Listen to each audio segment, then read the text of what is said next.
Hi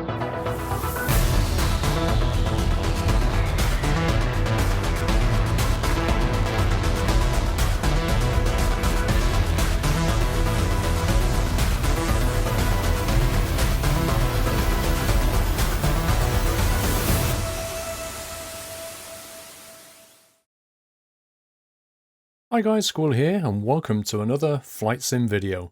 I'm in the majestic Dash 8 Q400 Pro Edition. Now this is built after the Bombardier Dash 8 Q400 turboprop aircraft. Now the majestic Dash 8 is a very detailed aircraft. It has full aircraft systems implementation, it has independent flight dynamics, real wind simulation, propeller airflow, the list goes on and on. It's a very realistic aircraft to fly. Now this is something I've wanted to fly for quite some time, and I've also been asked by you guys quite a bit to do more flight sim videos, and also to do more shared cockpit videos, which are the ones that I did with Matt Davis when I flew in the Discover Great Britain series. Now Matt's pretty experienced in the Dash 8, and I'm fairly new to it. So a lot of this video is about me learning the Dash 8 systems and Matt teaching them to me. However, the flight up to Edinburgh does not go to plan. This is kind of scary. Yeah. I tell you what, let's not fly that entire transition. Let's fly towards the runway just in case, because I have a feeling that the engines are going to die in about less than 2 minutes. Oh dear. I've never seen this in my life. This is about to go full on rip. So make sure you don't miss the end of this flight if you end up skipping forward through some of it. Now both Matt and I, we've talked, we'd like to continue doing the shared cockpit videos, and as I get more experienced with it, with the Dash 8, I think we'll start to do things more by the book, and we'll fly online, and kind of ramp up the realism. If that's something you'd like to see, then leave a comment and let me know. Matt, it's a beautiful afternoon in Birmingham, and I'm well impressed by this aircraft. When is it ever a beautiful afternoon in Birmingham? It's sunny in Birmingham, stop it. Yeah, it's a very nice aircraft, and for once Birmingham is looking great thanks to UK 2000 and their mastery skills of scenery. It's actually quite nice scenery. I'm just going to have a quick look around here, but the buildings are pretty well done. Yeah, I think this is version 3, so they've had 3 revisions of the scenery. Version 1 was slightly potato, and it's just got progressively better until this, and now it's really nice. It's really modern and good on VAS. It's just the #1 question, and good on performance as well, which is nice. The Flyby skin, this purple one, is very distinctive in the sky, isn't it? But it does look good. Yeah, I felt that when they first brought this out, I said this to someone, it's like the designers of the new livery went to Cadbury World and just was like, right, we're going to make it look like a chocolate bar. It really does. The purple, it literally is like a dairy milk bar. It's fantastic. On the side, it says faster than road or rail. Now, personally, I've never ever considered jumping into a dash rather than drive or take the train. Have you ever done that? Me in any sort of aircraft this small is probably a bad idea, but I guess I would have a good go. I mean, to be fair, I know friends and family that have been in dashes, and apart from the notorious breakdowns now and again, they're pretty reliable.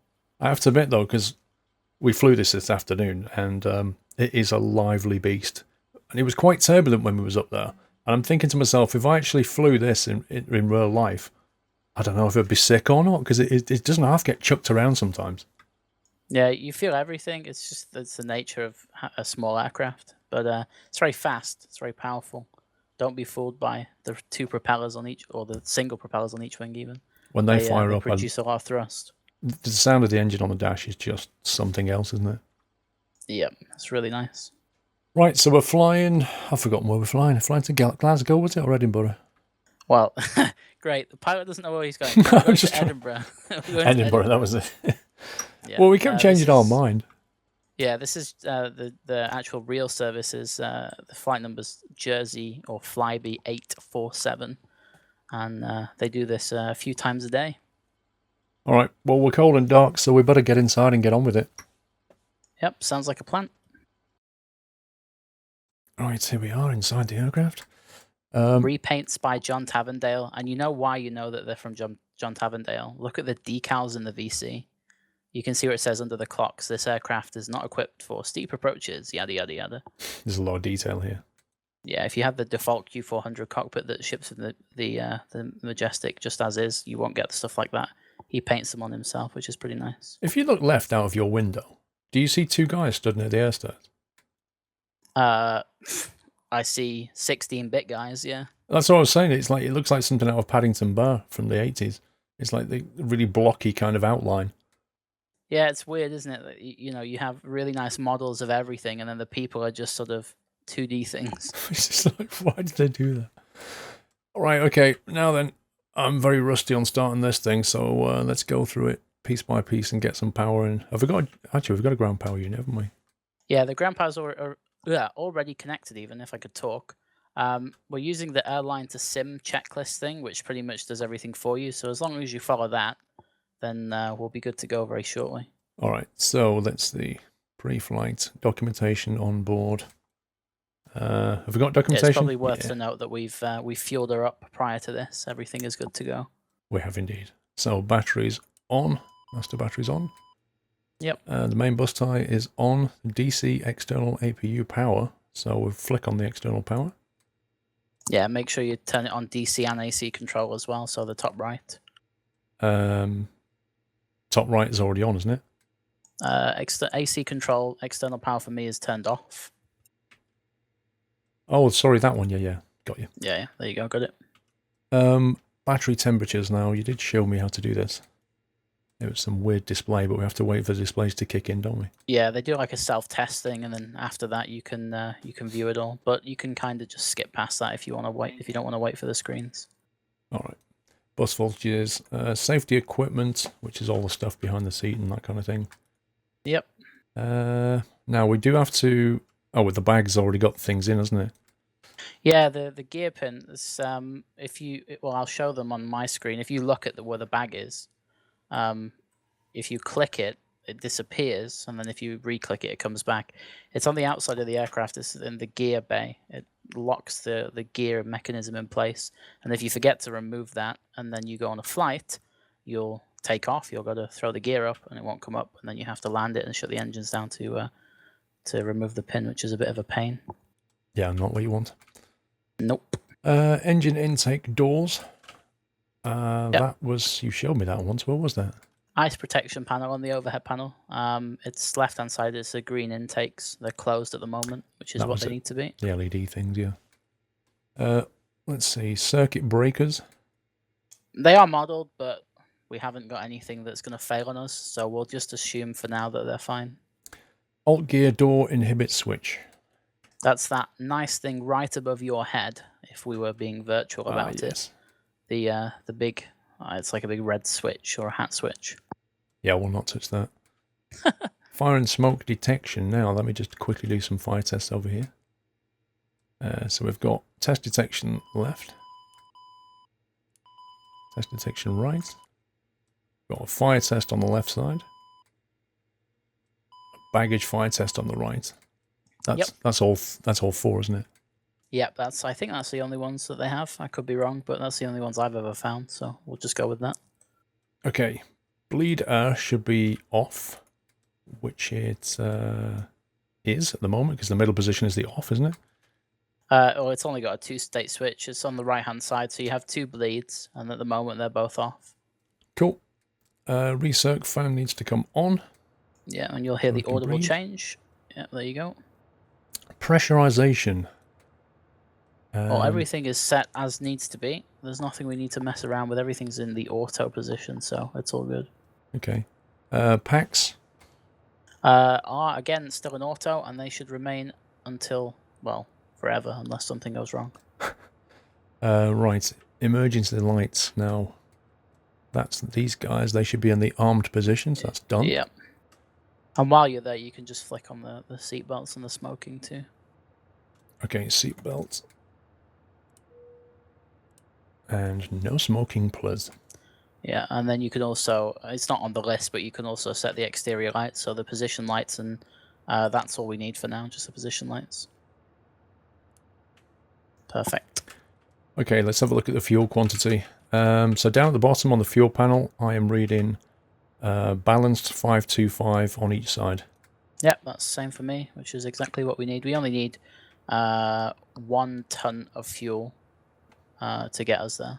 So that's fine. And coming back to the batteries, which are now displaying 1 degrees. Now, you was explaining, as long as it's not over, was it 18 Celsius or something? I think it's 14. Don't quote me on that. I'm probably completely wrong, but I know that anything below sort of 10 is acceptable. So the upper value is debatable. Well, that's fine as well. You know, parking brake and pressure. Parking brake is set. Yeah, the parking brake's set. And then you can look on the electrical page at the bottom to see the hydraulic pressure for the parking brake is okay as well. It's it's about, I don't know, 2/3 of the way up. Yeah. Power and condition levers. Now that's this little controls here, isn't it? So my nemesis, the condition levers. Condition levers all the way back in the off position at the moment. Yep, and that's how they should stay for the moment. Yep, so they're all fine. And nose steering, that's your side. My side, it is currently off. Okay, FMS. Is something I will do whilst you do something else. I don't really know what else you can do, but you can crossfill definitely once I've finished everything.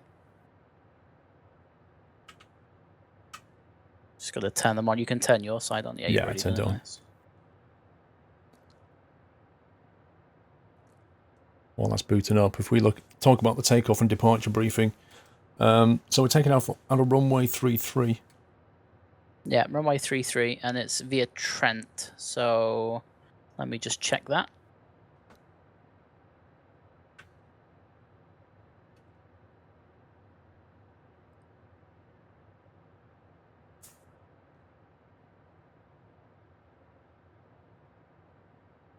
Okay, so it's actually runway 15. I'm wrong. It's runway 15, and it's via the Trent 1 Lima departure. Runway 15? Yeah, the wind's coming right across. Well, it's actually more towards 15. Okay, swung around so then. They're using that at the moment. Right, let's go on to 15 then. Yep. So FMS, let me just accept this, and we can run through the takeoff stuff as we program the FMS. It would make more sense. Okay. So flight plan page, and then Birmingham, and then we can accept that. Are you looking as well, or am I just talking to myself? No, I can see EGBB is what you punched in. Yeah, so departing runway 15 is number 1, which is a bit annoying because it's a bit of a taxi actually out to 15. Number 8 is Trent 1 Lima, which is there, and then we can throw that in the flight plan page. We are routing after that to Pole Hill, and then to a place called Eskdo. It's a very short flight plan. Well, it's a very short flight, so click on the no link, and then we can just go list, and then airway. And it's a November 57, which is number 3. To Pole Hill, which is number 4. And then from there, the airway is the N601, which is number 3, as far as Eskdo. Can you see Eskdo on that list, or is it the next page? No, it's 15. Yeah, there we go. And then it's, we can just delete that, and then we can just type Edinburgh. What's different about this compared to something like, say, a Boeing, is everything's kind of indexed, isn't it? Like, you type the index number in and then punch that in. Whereas in something like a Boeing, you have to sit there and put, Eskdo in if you want Eskdo. Yeah, well, it's a universal FMS, so it's not just these aircraft that use it. There's a multiple amount of aircraft that use it. So the Boeing FMCs, they kind of use them on all of the Boeing-specific aircraft, but you'll never see, for example, a 737 FMC or the logic of one in something like, I don't know, maybe a Dash 8 or an ATR or something weird like that. So this is purely universal, and that's why they do it that way. It gives them options to expand if they need to. It's just an interesting sort of sideline, because I'm fairly new to the Dash, and just pointing out things like this because people watching may have not flown the Dash, and that's one of the things that is different. It's very, very different when it comes to the FMS, is how you punch these waypoints in. Yeah. I'm not going to bother with the arrival because that'll give us something to do when we're in the sky. Some airlines put it in on the ground, some don't. I would imagine for this length of flight they probably would, but it'll give us something to do in the air. So next up is the fuel page. And we have a gross weight. I think you can just put the gross weight in. Or maybe you can put the zero fuel weight in. I'm not quite sure. Wonder if it'll let me. This is me now testing things. Definitely the kind of thing you should do in a video. Just test things. Yeah, there you go. It let me put the zero fuel weight in. 24026. That's all you need. Cool. And you can put all of the reserves and stuff on the right if you need to. all I care about right now is just the fuel, which is 1050. There we go. Now that gives us the gross weight. We do have some contingency fuel if we need to go somewhere else. We have 308 kilos, and we don't have any whole fuel, and that's pretty much it. So that's that page sorted. Nice. So you can cross-fill that. So if you go to, yeah, you're on the right page there, just press the cross-fill, and then you can cross-fill the flight plan. Quite a funny feature, that, isn't it? Because both FMSs are completely independent, aren't they? But I can cross-fill from yours, and you can cross-fill from mine. Yeah, it's really neat. It's good for teaching as well, because if you screw something up, you can just be like, okay, I'll just steal what you did instead. Yeah. Did you do the fuel as well? No, because we punched the fuel in on the control panel. No. It's not cross-filling the fuel as in the actual like aircraft physical fuel. It's just doing the stuff in the FMS. Understood. So now to activate it all, just press direct to, so DTO, and then number 1, which is Birmingham, and then press enter, and then we're good to go. Well, that looks the same on both sides. Yep. Now you'll be flying, so it's all going to go on you eventually. But for now, it can just stay like that. Yeah. I'm going to just set up my ND so I can see what I'm doing.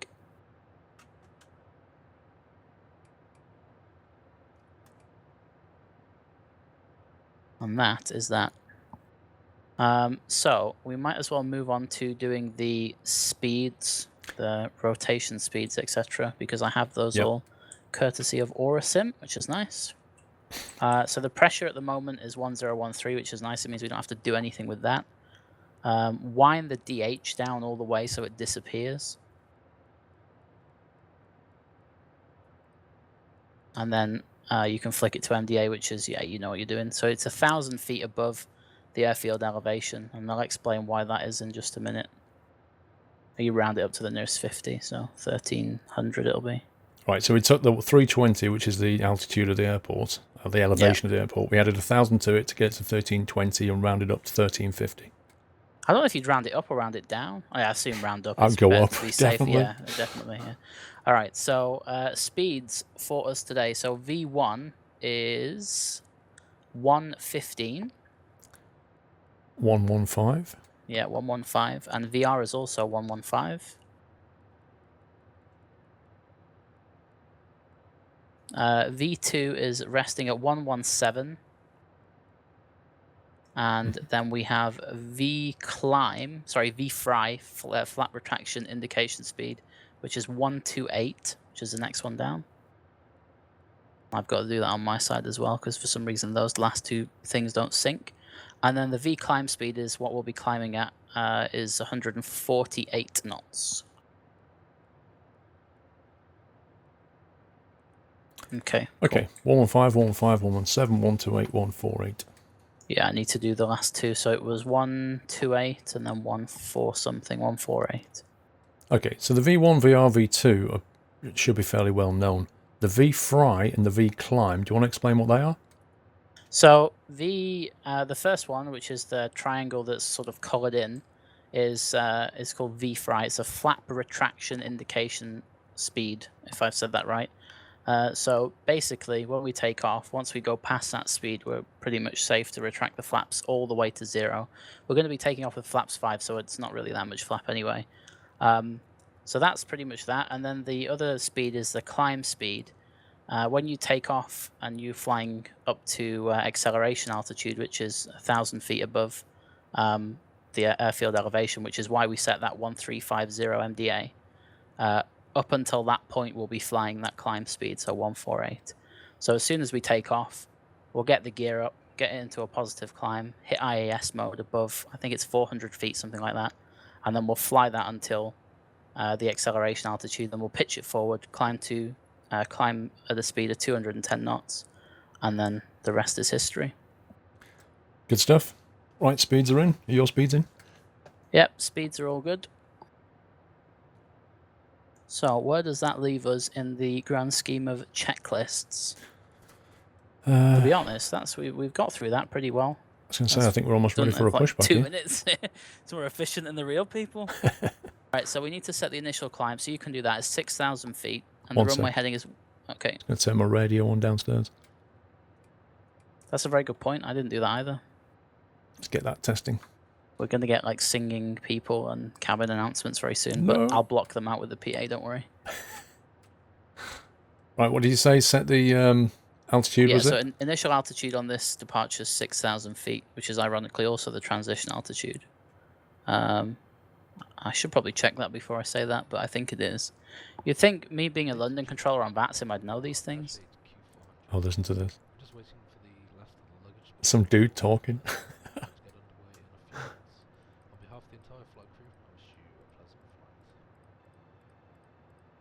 Okay, yeah, it's 6,000 feet. Every time, you know the Navigraph charts that we use? Every time I go to use that, it completely kills my internet download manager. It tries to download the PDF that's embedded into it. Wow.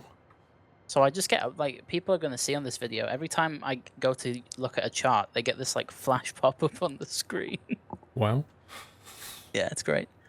Okay, so 6,000 feet you've already done. Runway heading is 147.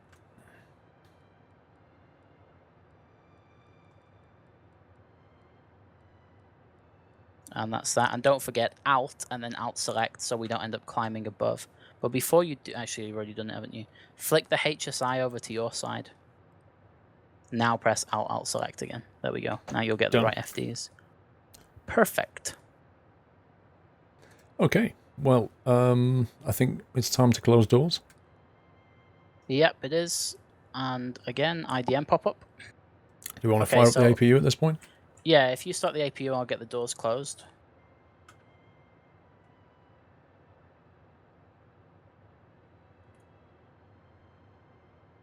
So that's the front door closed, and the back door's on its way. Okay, APU's firing up. Good stuff. So calming, the music, isn't it? Yeah, it's. Imagine if it wasn't royalty-free. I know, We'd right? have a bit of a problem. I want to replace it with some like hardcore metal or something like that. Some thrash metal. Yeah, it'd be so funny. Especially on a turbulent day, taking off with dun, dun, dun, dun, kind of heavier metal music banging out. Yeah. Are you using GSX? I am. Right, well, if you get the menu up to push us back, and I'll do it at the same time, and then it'll synchronize push us back, which is nice. GSX, okay. Make sure you go with nose left as well when it asks you where you want to push back from. Prepare for pushback and departure. Uh-oh. Have you gone for service air or Swiss? Doesn't really matter, but I think service air is the default option. Okay, it's got nose left, tail right, yeah? Yeah, nose left, yeah. Are you going to synchronize clicking this? No, you don't need to. What we're going to do is just let it come to your aircraft. It doesn't matter when we press it. As long as the parking brake is released, it'll release it for both of us, and then it'll push us back at the same time. We should probably get rid of the GPU before we bring this. You can bring it in. It's not going to push you back just yet. It's just going to bring the tug to you. Do you want start engine before pushback? No. No. Flybe aren't quite that cheap yet. Okay. All right, okay. so APU is running. Okay, so throw the generator on, and then you can get rid of the external power from both of them. Hello, Captain. We are ready for pushback. Clicking the generator button does not do anything. There you go, it's in. It doesn't do anything, remember, because we already have external power on. But you need to make sure it's on and ready to receive it when you remove the external power, otherwise everything will just go dark. Understood. So now disconnect external power, yeah? Yeah, from AC and DC power sources. And then you'll see it'll go green. Yeah, there we go, perfect. Nice. And then we can, I say perfect, why has the FMS gone off? That's... What? That's never happened before. Wait, the generator is on, the APU is on. The bus tie? Wait, one sec. Is that the reason why? Nah, we had that. We already did that before, didn't we? Yeah. Bank angle. That's something I've never seen before. I've never seen the FMSs just stop working as a result. The thing is, the route is still on the ND on my side. I'm waiting for mine to boot up. Maybe it's just, like, tripped it or something. Yeah, it's all there. It's all fine. That's kind of weird. Just go back to the nav page, I guess. Because we must didn't have do just this last forgot time, did we? something. Maybe it is to do with that bank of batteries up the top. Maybe one of the batteries powers the FMSs. I have to look into that. Okay, we've got a flight plan still. Yep, it's all good. So I'm gonna take the nav source across to my side to FMS1. You should put your nav source on FMS2. Right. Let me just remember how to do this. Nav source is the one on the panel. Yeah, the autopilot. FMS2. Yep, perfect. There you go. Yep, got it. Nice. And then you can actually, I'll do that bit. Just throw the yaw damper on. It really doesn't make a difference, but it's good to do it at some point. I'm also going to throw the weather radar on to test. I'm going to get rid of the GPU. Yeah, you can do that now.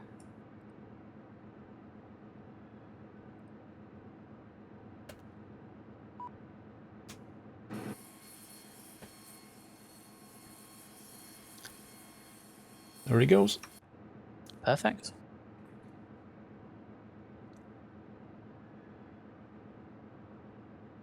Got the guy putting the pin in refused to come over until we remove the GPU. He's like, nope, I'm not doing anything.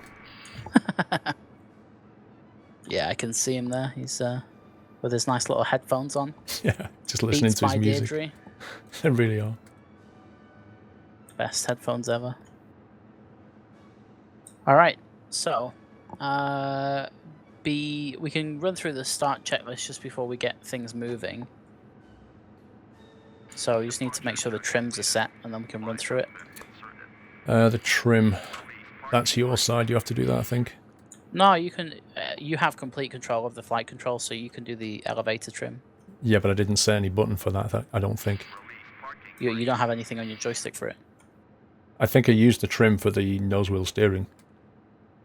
Okay, that's good. You're gonna have an interesting time flying that without any elevator trim. You don't have any elevator trim like when you're flying the NGX or anything like that?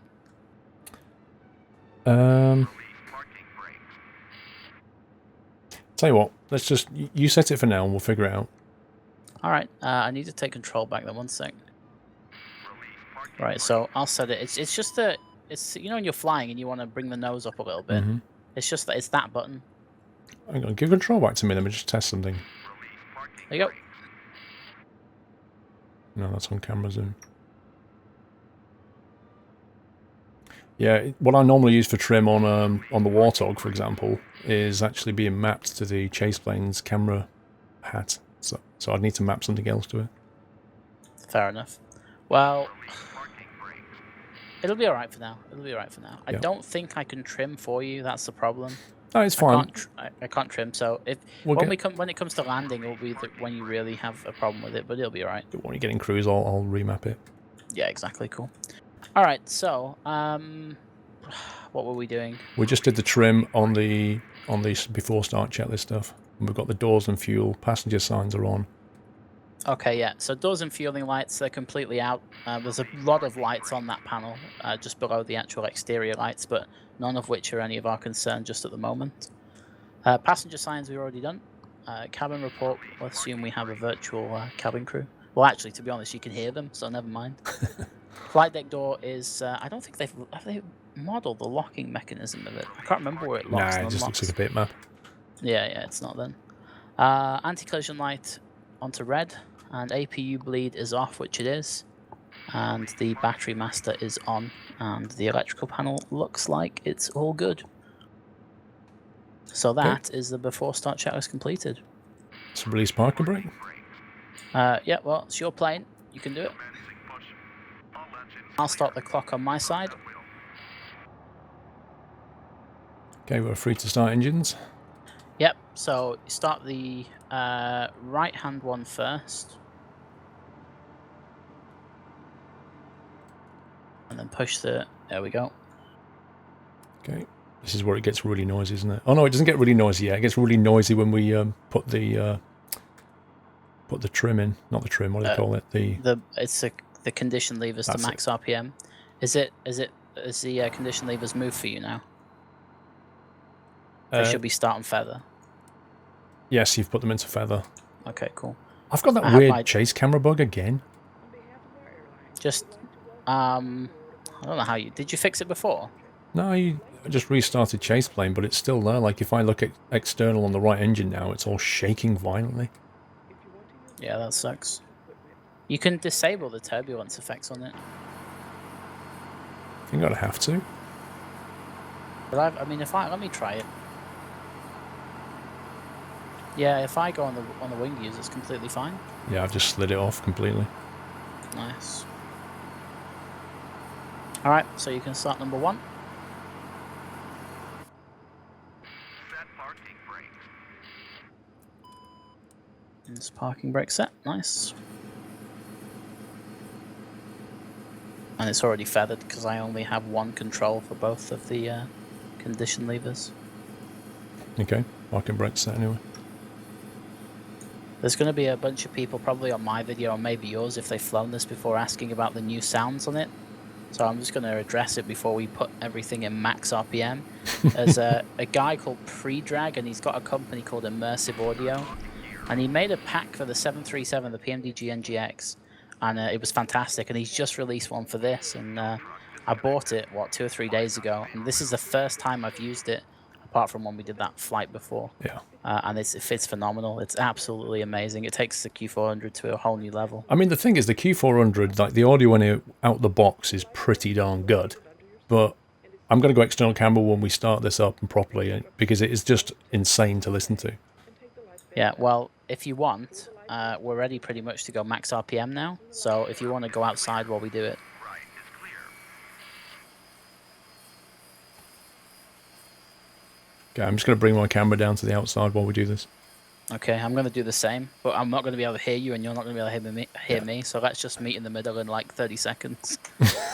Okay. Rip headphone users. Yep. If you've got headphones, watch out. This is like going to be the most anticlimactic thing I've ever done on YouTube. Are you ready for this? I know, right? Just get as close as you can to the engine. Here we go.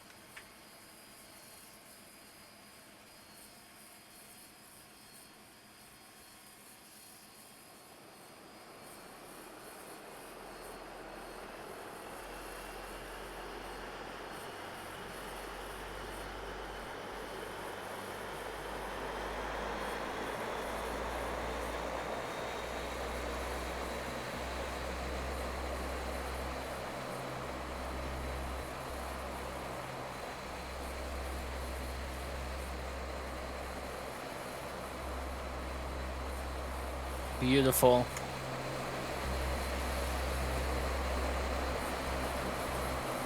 Sounds amazing.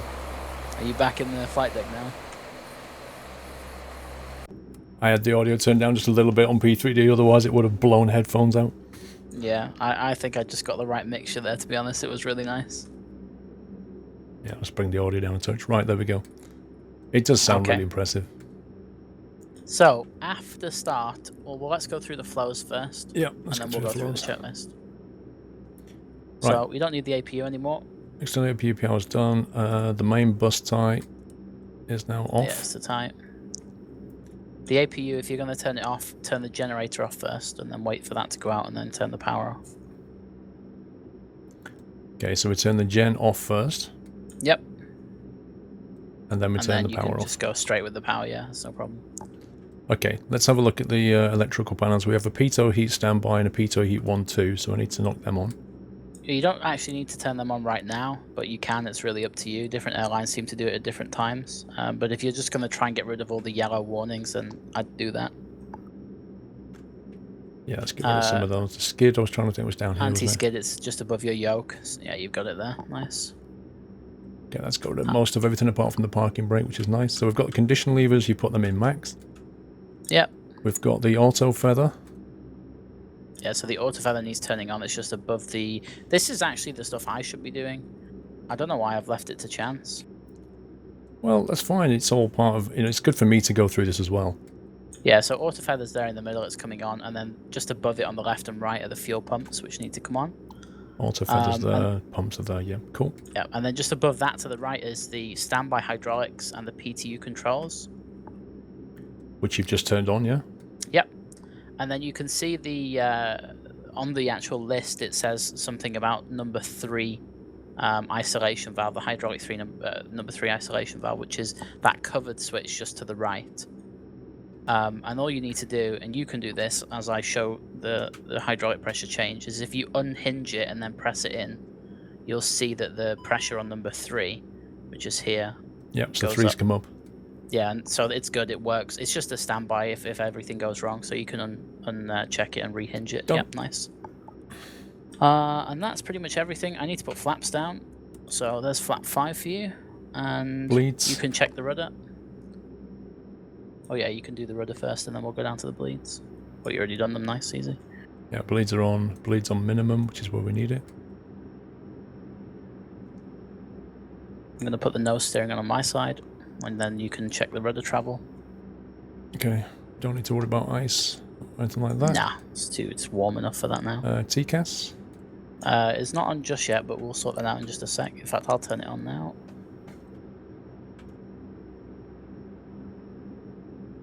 And that's pretty much everything. It should say on alt on the radio stack, shouldn't it? Yeah, it does. I pressed it and held it. Do you see that too? Yeah, just checking with you. I'm trying, because obviously we went through that before, and I'm just double checking my memory and making sure I've got it right. There's a tip that I was taught, if you will. Is that something? Can you teach tips? I don't really know. When you take off in this thing, it tends to pull to the left because of the torque and all that crazy stuff that affects prop aircraft. If you trim by 6 units or 6 clicks to the right on the rudder, you'll find it easier to keep it in the center line. And that's why, when you took it off before, you didn't really have to put much rudder into it. Cool. So it's below the throttle. Can you see the rudder trim? Yep. So if you just, I'll do it if you want. You can click it right 6 individual times. And now it says trim 11 because we both did it. Oh, you did. Oh, okay. This is bad. It's not. If you hover over it, it tells you what it's on. So it's on. Nah, I had tooltips turned off. So you click it until it goes 6 back to right. 6. It's on. Okay, that's perfect. That would have been a disaster. Me going, oh yeah, this is a really good tip. But you put the power in, and we end up back on the stand. Wow, it's just kind of got a little bit misty outside. It's not. It's the it's the way that the Majestic mimics the windows getting iced up, not iced up, but frosted up. So you have, if you look on the right hand side of you, you have 2 black levers just underneath the window. And they say side window demist. Do you see them? 2 black levers to the right. Right hand side of the coffee cup yeah, I see it. holder. So just stick them both to open, and you will see that the views improve pretty quickly. Cheeky. Yep. So the A2A do a similar thing in their GA aircraft. Yeah, the Cessna, I explained, does exactly the same. It just steams up, and you're like, what the heck? Oh yeah, I remember. Because you're thinking, oh, it's going misty. Right. Taxi lights on, so we can go. Hang on. I need to get off the electrical page here. Yeah, you can put it on the... They usually keep it on, to be honest, until they're near the runway, but it's up to you. Well, I don't know my way around Birmingham very well. Well, you ain't going to find it from that. If you just go forward and then take your second right. Okay. And I'll deal with the weather radar, which is now on. And look at all those clouds. Although, I'm pretty stupid because that isn't a true reflection. I need to tilt it up. There we go. Now it's up by 2. You'll get a better reflection.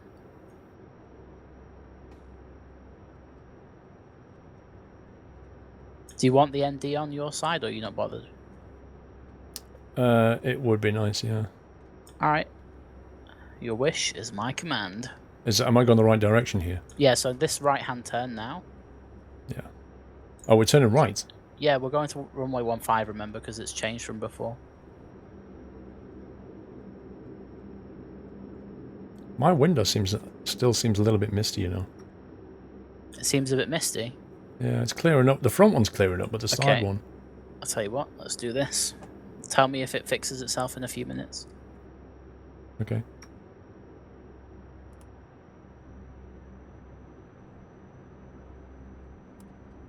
I just went on the wing view, and the sound over the wing view is phenomenal. Oh, when I got external camera, it's insane.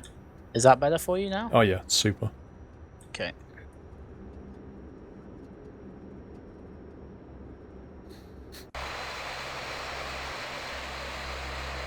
I don't know how much they tilt the weather radar up. Maybe it's by 4. Because 2 seems, or maybe it's by 5. 2 seems to pick up all like the houses and stuff in the distance with chimneys like pushing out heat. Chimneys? They still do those?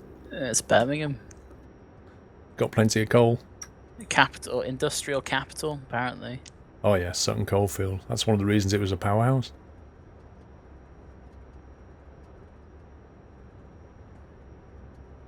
Alright, so as we're taxiing up, just tap the brakes. Perfect, nothing's going wrong there. Cool. I can do the takeoff warning test, which is over on my side. It's not giving me any problems. I'm going to reselect Alt Select with heading and hit the go around button. There we go. Nice. We've got the yaw damper on. Yes, we have. It's already on. So it's just a case of taxiing up to 1.5. We do not need the entire runway. To be honest, we don't even need half of it if you fancy going a bit, if you fancy being a bit brave. Okay, just tell me where I'm going here because I didn't actually look at the chart. Okay, well, if you want, follow this taxiway around to the left. Okay. This thing will take off in 100 meters, won't it? Yeah, exactly. So if we follow it to the left here, and then we can just take off from pretty much halfway down the runway, which they probably wouldn't do. I say that, they probably would do it if it was quiet enough, but this doesn't really give them much runway, but it's enough. We're light, it doesn't really matter. Yeah, we've got hardly any fuel.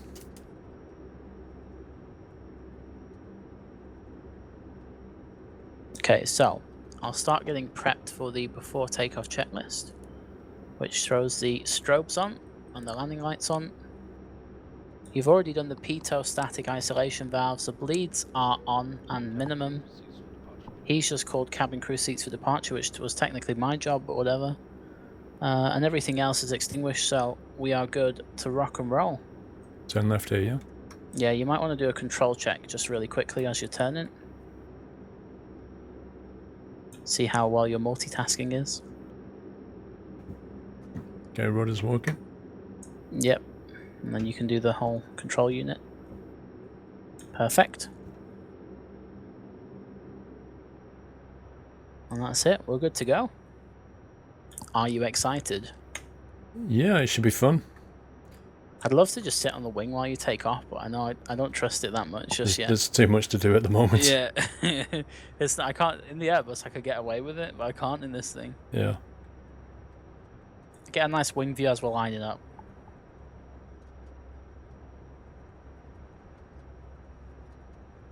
Yeah, that really isn't much runway at all, but it's okay.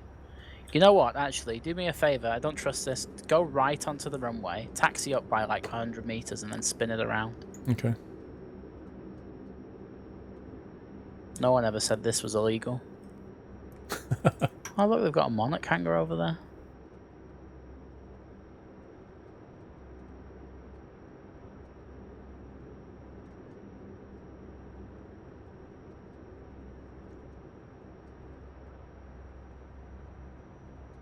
I'll put your gust lock on, then you can put the power levers to as far as forward as they will go.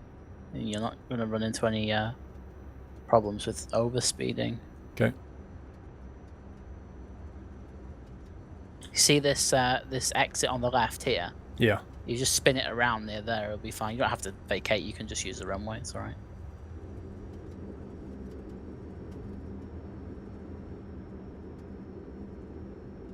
Easy.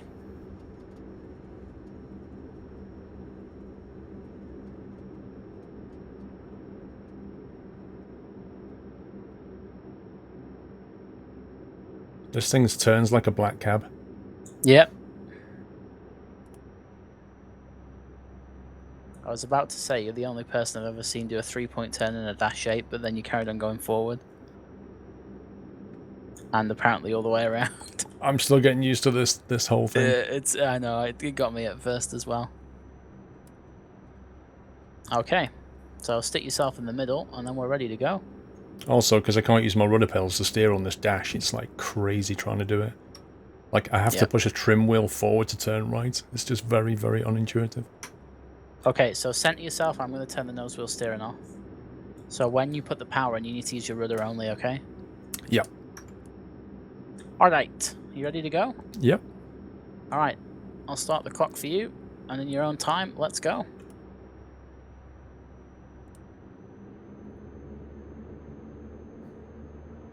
There we go. Power's coming in. Auto feathers armed. Power set. Let's go. There's 80 knots. Checked. And V1 rotate. Beautiful. Positive rate of climb. Gear up. Gear's going up. And it's at this point we forget we've left the gear pins in and the gear can't go up. I'm joking, we haven't really. No, They we are definitely. behind you. I checked that. Yeah. Alright, so just keep it climbing like that. I'll hit IAS, which will keep you at this speed. I'm also going to throw you into LNAV. There's 1,000 feet, so now we can start to accelerate to 210 knots. All you need to do is just follow the flight director. Yeah, I'm going to bring the condition levers back to 950, 900 even. Which is a climb condition, yeah. There they go. Are you ready for flaps up? Yes, flaps up, please. Okay, flaps coming up.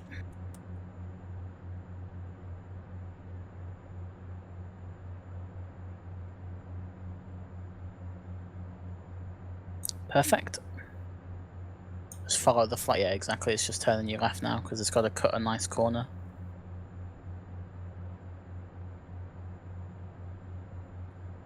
Looking nice outside. Yeah, it's very nice.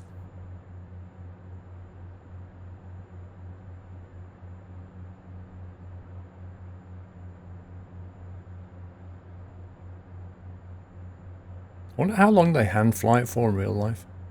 It depends what mood they're in, I guess. Each to their own. Right, we need to go up to flight level 240, so I'm going to reset your altitude to 240. Roger. And, Did you get the lights, by the way? I'll get them in just a sec. The lights really are not a problem until passing 10k. I'll turn the taxi lights off for now. Alright, so I'll run through the after takeoff checklist. So landing gear is up, flaps are 0. The bleeds are now onto normal. And that is climb power set. Awesome. Can I take autopilot? You can indeed. Okay, autopilot's in. Controls released. Okay. Right, so we need to set standard pressure. What is our optimum climb speed? Because I need to throttle down at some point. You don't. It's gonna do it itself. So basically, this IAS mode is like a flight level change climbing. So it'll go to 210, and then when it gets to 210, it'll pitch up to match 210. Okay, so it won't overspeed. No. So I need to turn the auto feather off, and the fuel pumps off, and also the hydraulics off, and the PTU control off. And then that completes the climb checklist. Oh, we're in the cloud as well. Nice. Done the climb. We're good. So you fly this speed until flight level 150, and then at 150 you go into pitch hold, and pitch hold 5 degrees all the way to cruise. And what you can do is, you know the rudder trim I said before to go to the right? Yeah. Just put it back to center. Okay, center. Passing 10k, so the lights can go off. And it's a relatively nice. Are you still in the clouds on your sim? Yeah, we're above the clouds now. All right. Well, you can bing the seatbelts off then. Let them get their money's worth and serve them crazy overpriced food and drink. Perfect. Off they go. Man, this thing just climbs so quick. It's lovely. It's really nice. Really nice. I'm gonna go external camera and rip my headphones. Good luck. You might find it's not too bad. Actually, on cinematic mode, it's not bad at all. Yeah, it's a nice hum. That's a screenshot in itself there with Birmingham just off the left wing. If you look down there, you can see it. We were just down there like 5 minutes ago. How weird is that? I've got too many clouds to see it properly. Fair enough.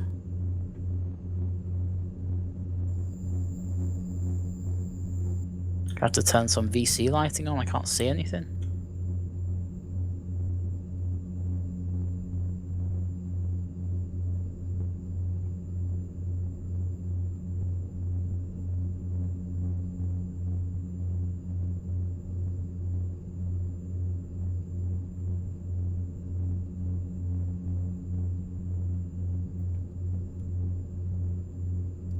In the right turn now. So now if I go to IAS mode again, it should pitch hold at that, and then we just keep that at 5 degrees all the way up to flight level 240. Nice. Not as scary as it first seems. It's not scary. It's just there's quite a bit more stuff to do in this thing. You know, little things that if you don't do, well, it's going to go wrong fairly quickly. Yeah, as long as you keep on top of it. But it's like any turboprop. You just have to do the same. Yeah, it's just the workload's higher. The detail in this thing, though, the modelling, the systems modelling, is just phenomenal. Yeah, it's very, very well done. And I'm pretty sure it's just one guy as well. I know that they have a modeler and a texturer, but I think the actual systems is done by one person. Clever guy, whoever it is. Yep.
Have you seen off your left wing there? That sunset looks lovely.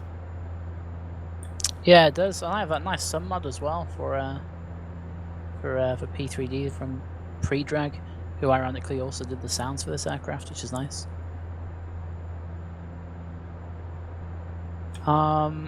What is that? Oh, fuel low warning. Great. We can just ignore that for now.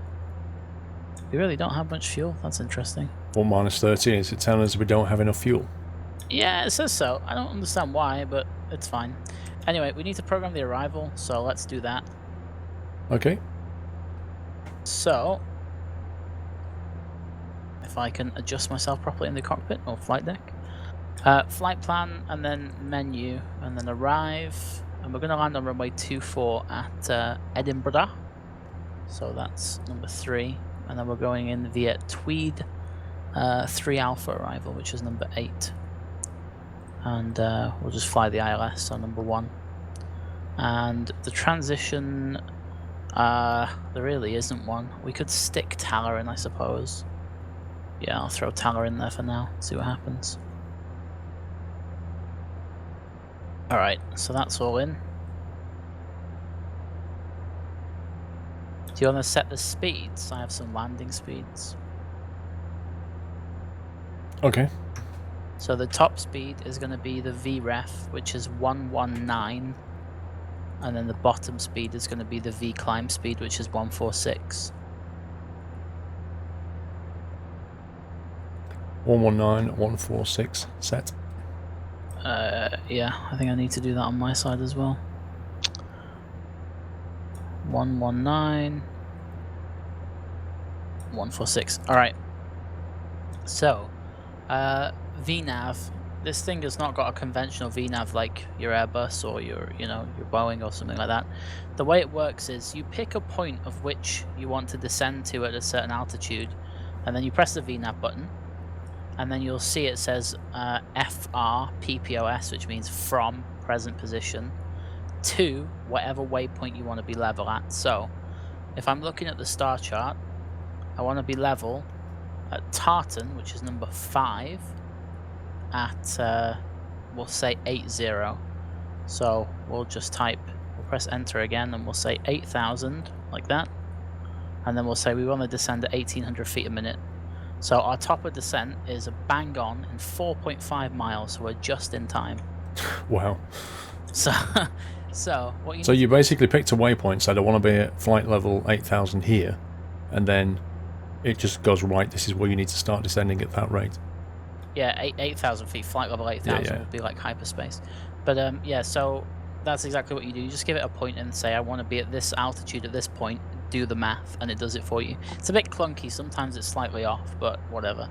So now do you see at the side of your PFD, where your altitude is, see that red or that pink, it almost looks like a rectangular glide slope that's now coming down. See, it's moving towards the 240 now. Oh, actually, you won't see it because I did it on my side, which is a very good point. I did it on my side, not on yours. So we need to do it on yours. So go to your VNav page. Yep. Then go to the one that says 2. Yeah. And then find... oh, of course. I did the arrival on my side and we didn't crossfill it, did we? So go to data. And then crossfill. And then crossfill flight plan. Okay, and then go DTO, direct to, and then just select something like press next until you find ESCDO. So there you go, number 19. Okay, cool. Now press VNav, and now press 2, and then select number C3, then press enter again. And then type 8,000, and then enter again, and then minus. Actually, you can do it that way. That's fine. And we're already out by a long way. We're 131 below, above even. So, what you need to do is you need to change the alt knob to 8,000.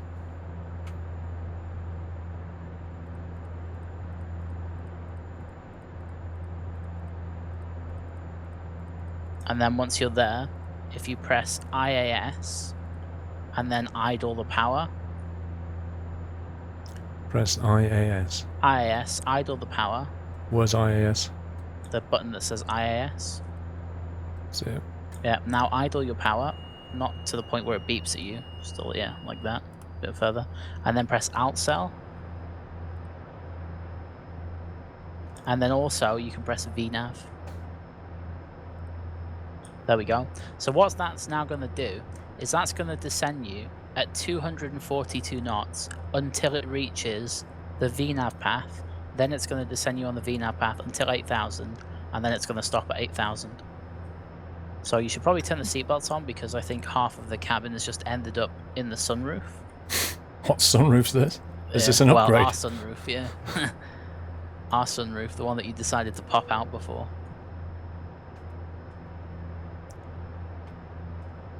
So the IAS, you basically held the speed at 242. Yeah. The outsell said go down to 8k, but the VNAV bit, is it going to do outsell and then VNAV? No, so the outsell has nothing to do with VNAV. Outsell is just to tell the autopilot to stop at that altitude regardless of what mode you're in. Right.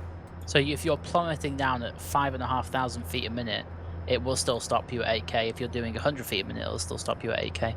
It just needs to make sure, you just need to make sure that out select is enunciated. Otherwise, you'll keep going and going and going and going. We have a waypoint alert. Yeah, well, it's because you're coming towards Esco, and then at Esco, I can't pronounce that, you'll turn right. But if you look on your, you see your altitude on your side, forget my side for now because it's not got the right data in. But on your side, you see that the little pink line is coming towards 240, and now it's enunciating VNAV path. See that?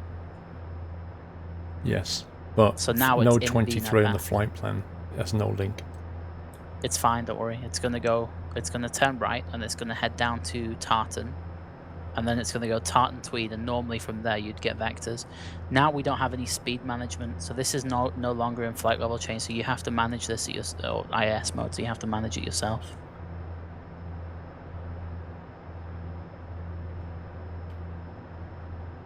So if you just give it about 20% torque-ish, just push the power up a little bit, and we don't want to be too slow. That'll do there. So it's not managing our speed anymore? No, it's not. It never was. It was just matching our speed to a descent rate. Okay.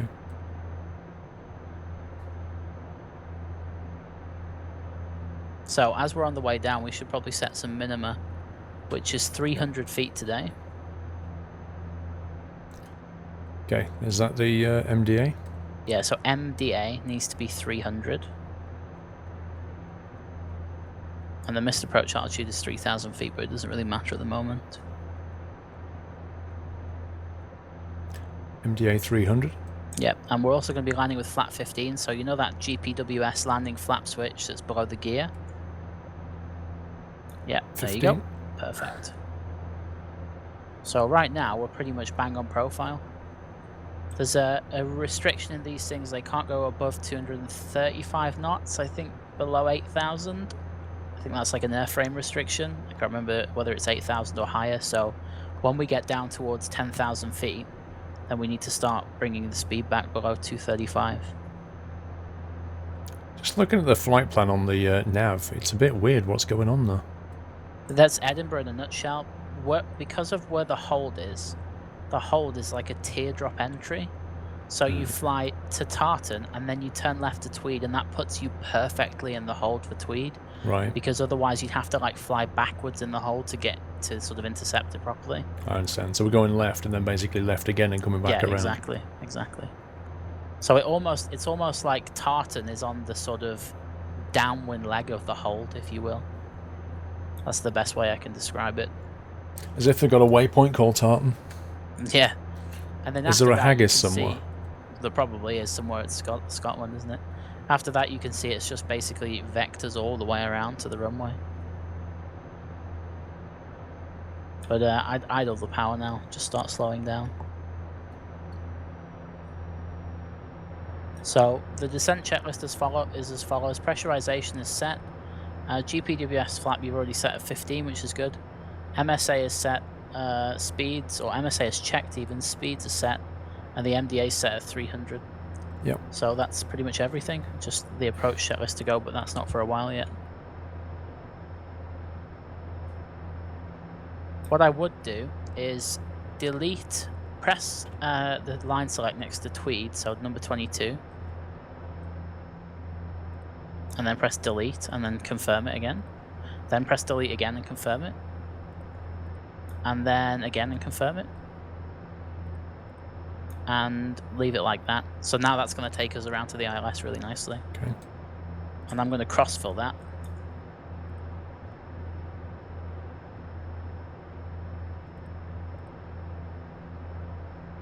I almost pressed the wrong button then, that was almost tragic.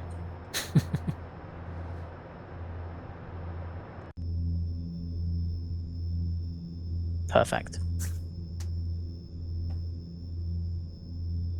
Even the sky is starting to turn starry. Yeah, it's really nice. I mean, you can see Edinburgh from here. You could fly it visually from where you are. I don't know what your clouds are like, but mine's pretty scattered now. Yeah, there's not much cloud.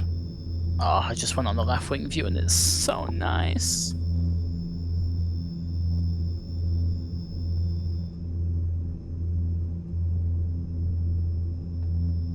Do you is it a little bit dark for you? Not at the moment, no. It's like you can see the lights are on the ground.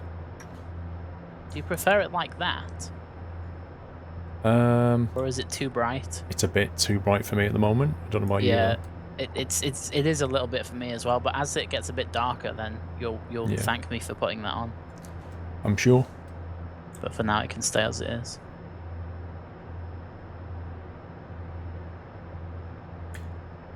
Is that Edinburgh dead ahead then? It is, yeah. Just 12 o'clock of us.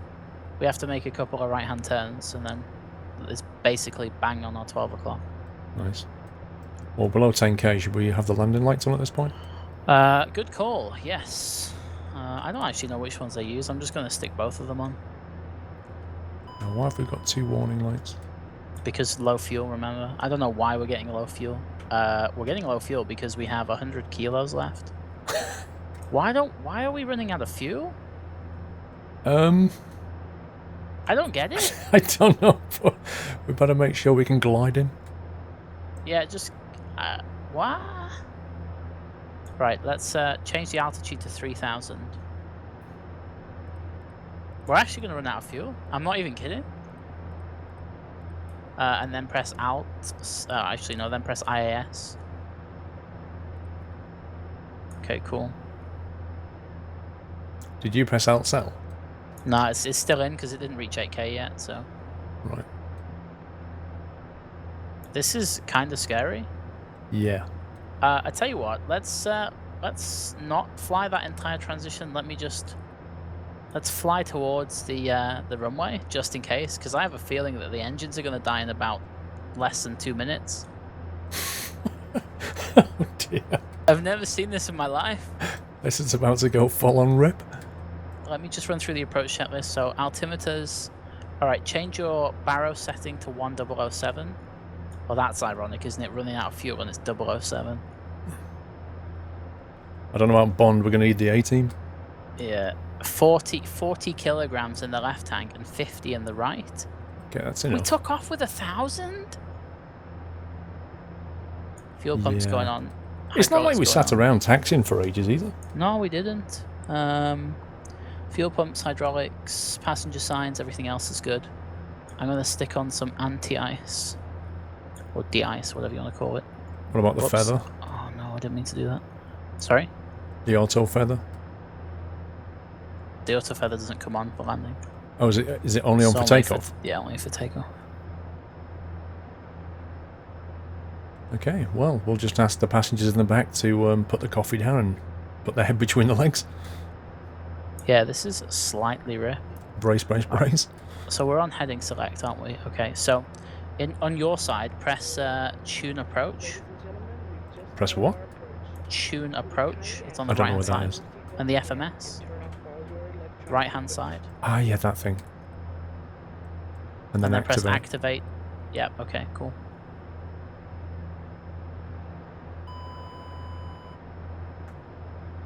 Oh dear, we have 35 kilos. I don't understand how this has happened. We've got 80 kilos of fuel. No, in one tank. Once one goes, we need to cross. Yeah, just cross them over now. No, not yet, not yet. We don't want a 10 kilogram imbalance.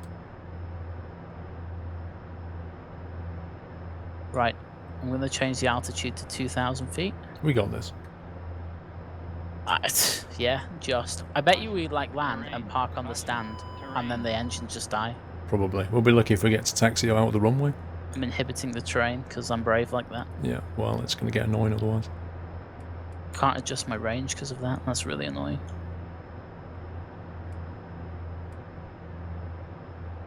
Can you see the airport off to your left?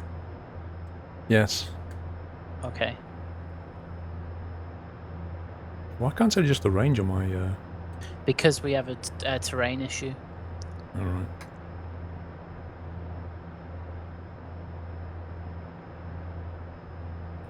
Okay, let's just intercept and then get down there. Yeah, so altitude's 2,000. Whoever lives in this town is going to love us for this. This is not normal. No, it's not. If we'd have flown the ILS, we wouldn't have made it, so it's no point.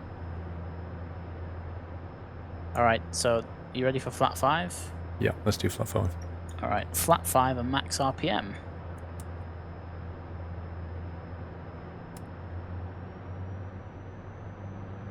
Just watch the speed. Yeah, I'm doing. Cool. Right, if you're visual, take out the automatics and have a good go. Okay, are we all fully configured yet? No, not yet, but it's fine. You can. I'll deal with the flaps and Okay, gear. take out the AP. There you go. Your aircraft. My aircraft. Putting the gear down.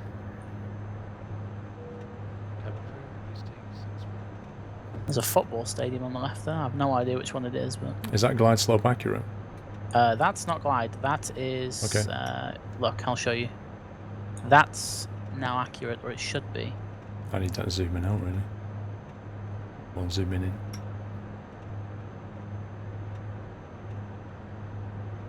We're doing flaps go. 15 landed, aren't we? Yeah, you need to like put the nose down quite significantly. Right, flaps are going down to 15. Is our landing speed 119? 119 plus about 5, so just aim for about 120, 125. Okay. And you'll be okay. 25, 50 kilos of fuel. Still looks amazing though. Right, there you go. You can pull up a little bit now. The glide's on your side.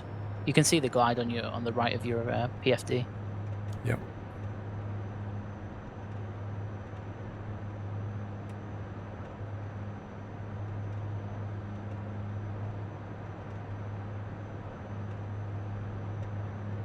The waves crashing into the coast there. It looks solid. Yeah.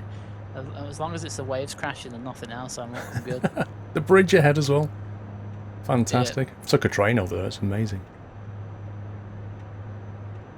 You sure that glide's accurate? It is. It's perfect. Yeah. Just follow it and you'll be okay. In fact, if I do this like that, you'll get a legit flight director too. So just follow the flight director. Okay, we have 40 tons of fuel there. 40 kilos of fuel there. I wish we had 40 tons. It would be a considerably better place if we did. There you go. So a little bit low. We've got 3 reds and 1 white. Wind is right on the nose, so you shouldn't have any problems with crosswinds. Okay. Rudder trim is down the middle. Good. 30 kilos left. I know, right? That's like, that is just crazy. I'm so confused. You have no idea how confused I am right now. It's like less than the amount of fuel in a Mini. 25 kilos. Now if you keep it at 20% torque, so drop it by 3% and it'll land perfectly. A bit higher than that, otherwise you'll sink. Yeah, right on the money. 500.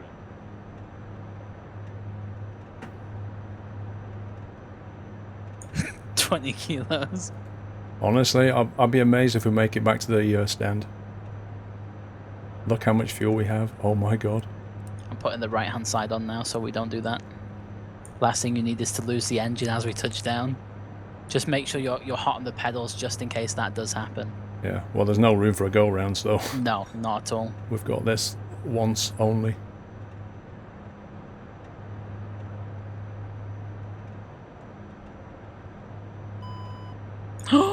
It's happened. I knew it was. Is that the It's engine? happened. The left engine's gone. It's Yeah, okay, yeah, I just can fly feel it. Can feel the engine just went. 40. It's just gone, I can hear. 20. Pull all the way back up the stick. Yes! Nice one.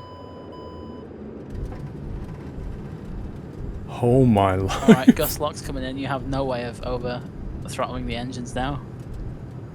Oh, wait, I Wow, think both dude. engines have gone? Yeah, we've got 5 kilos of fuel in the right engine and nothing on the left. Alright, there's 60 knots. That have been any closer. Nah, that's not just happened. You know, it's always the same when I fly this dash. Something always goes wrong. It's either me pulling the condition levers or Give me steering. Out of fuel or something ridiculous like that. Have I got steering? You do now. See if you can roll it onto the stand. Just come out of beta. Just like push all the power all the way forward and come out of beta. Right, okay. Which I'll way put am the I going, spoilers down. Cranky? You're going left. Left here, yeah? Yep, left. Just like handbrake, turn it around the corner.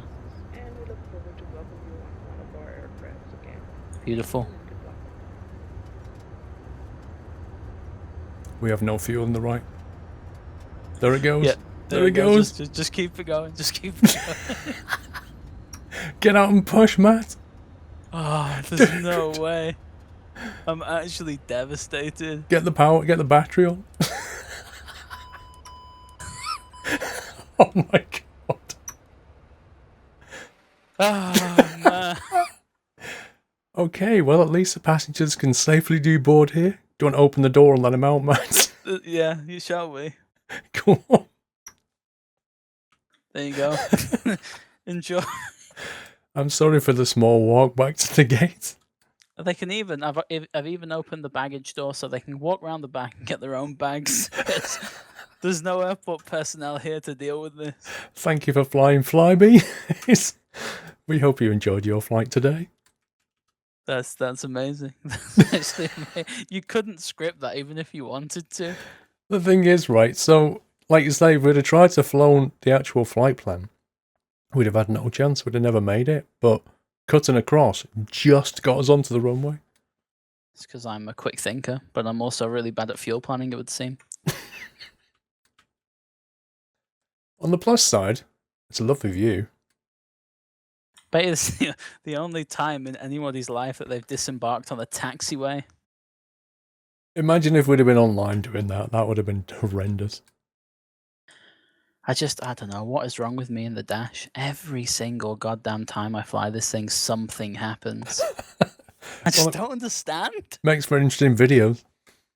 I just do not understand. Seriously though, imagine if we'd have flown the ILS. We would have been in the sea. We really would. We would have been just bobbing around in the sea. It would have made for a more viral video, I guess, but there you go. So in the next one, I'm guessing we're going to put a bit more fuel than we think we need and hopefully do it properly. And then the next episode will be us just being towed back to stand, and then episode 3 will be us flying somewhere. Well, that was cool. I enjoyed it. It was fun. Yep, likewise. I can't wait to read the comments. I'll be honest with you.